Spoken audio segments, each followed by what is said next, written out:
Odhi nyime ni jatend migawo mar omenda John Mbadi odok ne piny owacho ka okoni okang' ma osego kod tend Kenya Kwanza e yore mag dongruok e kinde mar higni 2 ma okalo duong' ma oloyo kinde mar higni 10 mar tend jatend piny machon Uhuru Kenyatta. Mbadi mane wuoyo e gwenge mag Mukuro e sub county ma Suna West okono jogo ma seyo tend William Ruto mondo okongi gima osedhi marach e telo masani kipimo kod telo mokalo. Wacho ni e kind tend William Ruto ema omenda mag counties kod CDF yoro duto ka hik omenda mar 2024-25 ne pok orumo. Mbadi bende owacho ni kaka oganda luo gitiyo kod jatend piny Kenya William Ruto nikech osekelo dongruok e gwenge mag Nyanza kod piny Kenya duto. Ma osir kod jaod bura ma Suna West Peter Masara ma owacho ni jatend piny Kenya William Ruto osekelo dongruok e gwenge mag Nyanza.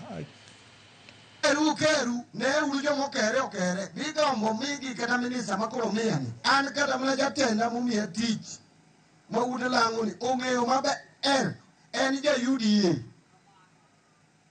kana onge UDA anane ODM koro tiyo gi UDA kanyakla kendo wan watema tek mondo UDA gi ODM oti kanyakla nyaka wadhi e yiero nikech bang'e no be nitie gik ma wageto kwa gik 2027 kore ka walaro kedo mbele gima litna ni ng'ato wuoyo kocha to wacho ni mondo wawe tiyo gi Ruto to yanyo wabeyeno. We cannot be cheated as a nation that we should go to demonstration for the sake of demonstrating. We must give the current government time. Why do I say so? So that they can achieve their dreams.